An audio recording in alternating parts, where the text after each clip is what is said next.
Okay, so apparently Guardians of the Galaxy Volume 3 is the best animal rights film of the year. This was PETA that said it, by the way, and they are notoriously difficult to please. So once I saw that, I had to buy myself a ticket. For those of you who don't know me, my name is Nicole. I've been vegan for about 15, 16 years. I work as a vegan / cruelty-free content creator. So this was exciting news. I'm also a mild Marvel fan. Like, I did go to cinema to watch like all the Avengers movies. I've seen most of the major movies. I do get a bit of superhero fatigue every now and again, and I can't believe the amount of movies you have to watch to keep up. So I wasn't going to go see this one in the cinema until I saw all the hoo-ha about how it was amazing for animal rights, which was just okay. I was just shocked. I was like, So once I saw that, I just knew I had to go see it. I also texted one of my guy friends who's just like so not vegan, but really into Guardians of the Galaxy. And I was like, oh, I might have to go see this now. And he replied saying, this film's done more for me for animal rights than PETA or anyone or any organization has ever done. And I was like, what?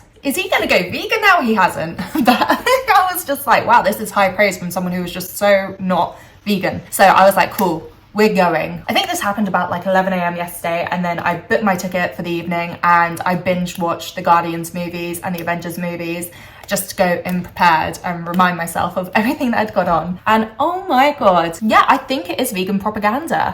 And it's just like, it's not what you expect of Marvel, but obviously they have like a million movies, so eventually they gotta go through every plot. I feel like they are good at exploring some sort of ethics in their movies, like even Thanos and his clique.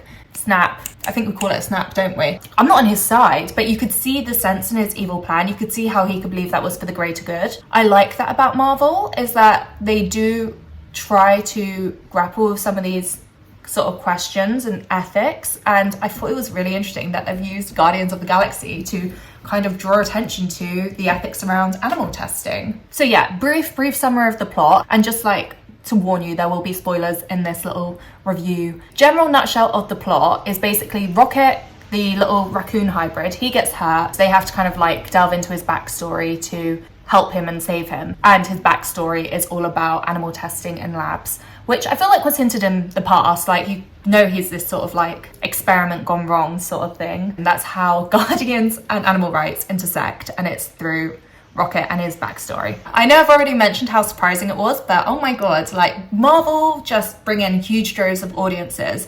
So it is incredible that they are bringing the conversations around ethics about animal testing and animal rights into the cinemas, into their seats. And I'm really grateful for that, especially when there are so much of their audience which are young, and also so many men go see it, when I feel like animal testing isn't really something that they consider so much. I just felt like it really opened this conversation up to a lot of people who otherwise would not really consider it at all. So that's amazing, but also just so shocking. It was not on my bingo card for 2023. Marvel being animal rights activists.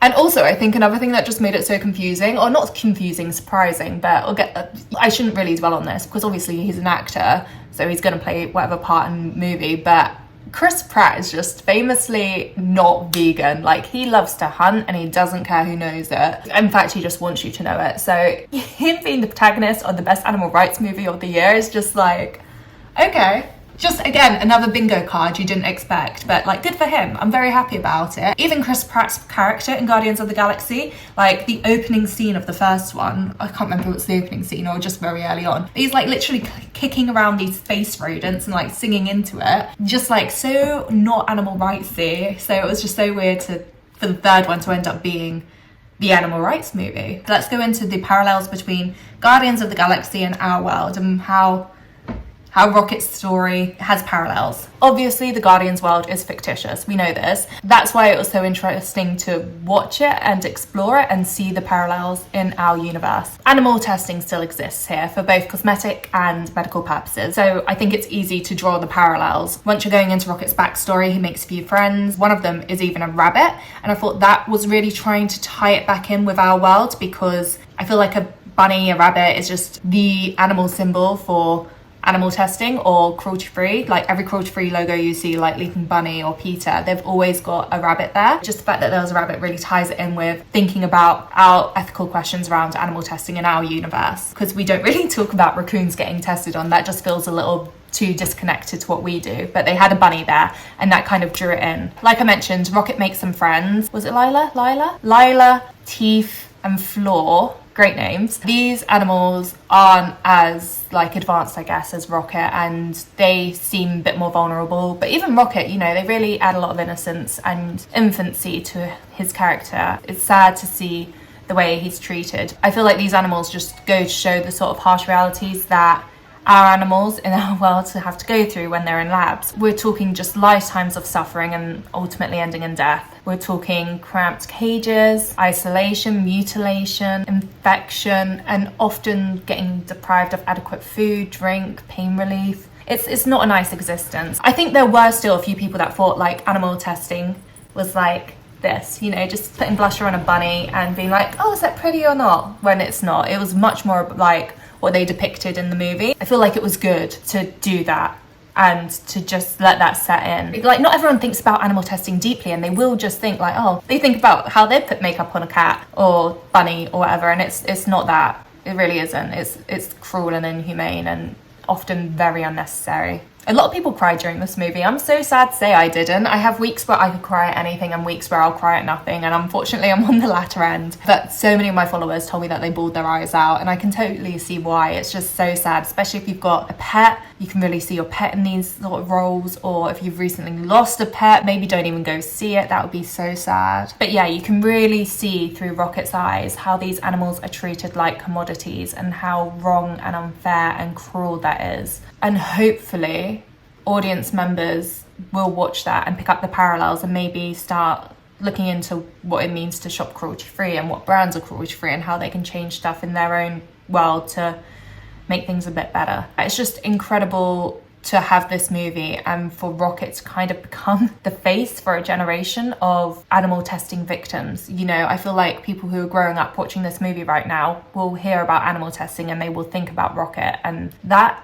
really going to shape how they feel about it, and like from my point of view, for the better. That's amazing. Marvel have done that. As someone who advocates for animal rights and encourages people to shop cruelty-free, helps people to shop cruelty-free, I'm really grateful that they have used their platform to shed light on this issue, start conversations on this, and maybe help a lot of people to discover cruelty-free living and swaps and campaigning and petitions and all that sort of stuff.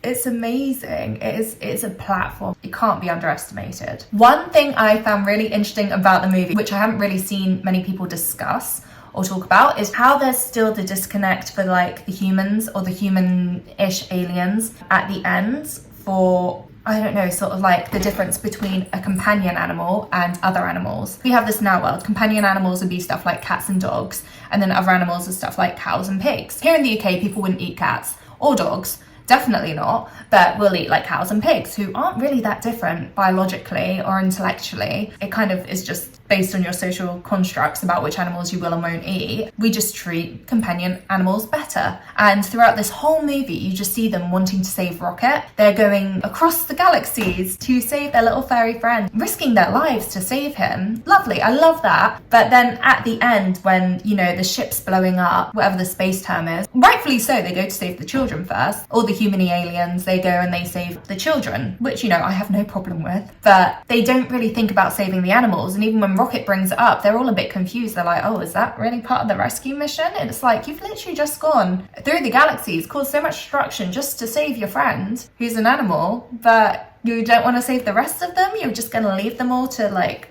plunge to their deaths? But I feel like it was conscious choice to put that in. So then the audience, when Rocket is saying like, no, we have to save these animals, these ones in cages, and the Guardians, they do save them, but they're a bit confused, or like they're just like, we're doing this for Rocket rather than because they themselves understand why it's important. I just think that's really interesting, because as an audience member, you kind of get to pick the side or choose who you agree with. You're like, of course, save these poor animals, all the little baby raccoons, save them all, uncage them all. There's little rockets in there, you know? You have empathy for these animals and you just think like, don't let them die. Or you think, oh, they're animals, they're disposable, you know, it's not important. I felt like that was a really interesting conversation that they bring to it at the end, of just how they risk everything for Rocket, their companion, but just don't even think about the other animals. Even when like, oh, what was it called? Like Anti-Earth, Counter-Earth?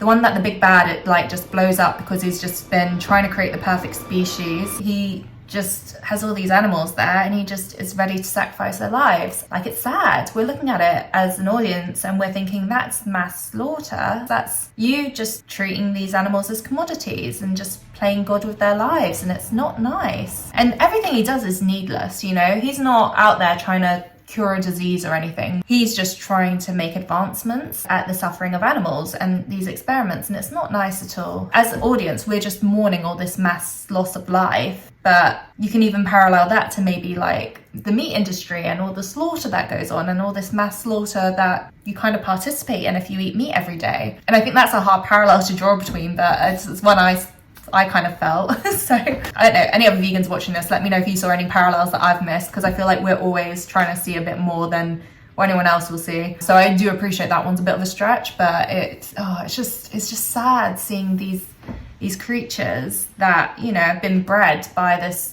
big evil dude to just have to die when they stop being profitable or useful. And that really just remind me of these sort of like slaughter industries, which I want no part of. I just don't think animals should be treated like that. I'm not saying I think it's completely wrong to eat meat, and that's not why I went vegan. I think the ways we go about it is just completely wrong, and the way we treat animals is just horrendous, and there aren't really ways to do it in a compassionate way with meat demands the way they are. But anyway, I'm going off on one. Shut up the vegan. Yeah, what I find so interesting is just the impact on the audience. And I've said this at the start about the guy I know who was like, oh my god, it did more for me than any PETA campaign. Well, yeah, this is just great storytelling and a really good way to capture an audience that otherwise wouldn't care about these sort of ethics and give them a chance to think about it. You know, I don't see them going vegan. Like, this guy I was talking to isn't looking to go cruelty-free either, but he's more likely to.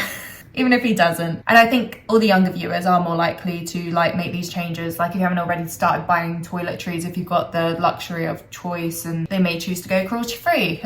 Or when they first hear that, you know, they can choose to shop cruelty-free with their toiletries, they will put in the effort to do so because they'll think of Rocket. There will be an impact, and it's just incredible. Already we've seen cruelty-free shopping is getting more and more popular with younger shoppers. Like, first of all it was millennials, then Gen Z. Any new beauty brand that comes out generally has it as a big priority to be cruelty-free because it is what we expect these days. And I think the next generation is going to be even more on that because they literally have grown up with Rocket as the face of this sort of like cruelty-free movement. If anyone says that product's tested on animals, you think, oh my god, Rocket. Like, I don't want to hurt Rocket and his friends. I don't want to be part of that. So I love that this movie exists. And I love that it just brings a real kind of human story to what animals in labs go through. I just hope that it does translate into a bit more cruelty-free shopping and campaigning. But it's a bit of a stretch, you know. I was voice noting this guy earlier and we're just like, well, I don't think, you know, John and Dave are going to go down the pub and order the vegan meal at Wetherspoons instead after watching Guardians, and definitely not. But I do think it will just give people the chance to think about animal testing and think about where their opinions lie on that and decide that actually they are, against it, especially when it's really incredibly unnecessary, like in cosmetics. So yeah, overall thoughts on the movie. First off, I am a bit gutted that I did go in kind of knowing it'd be an animal rights film, but I wouldn't have gone in otherwise. I think it would have been so cool to have gone in just like wanting to see Guardians Volume 3 and then be like, what? This is an animal rights movie?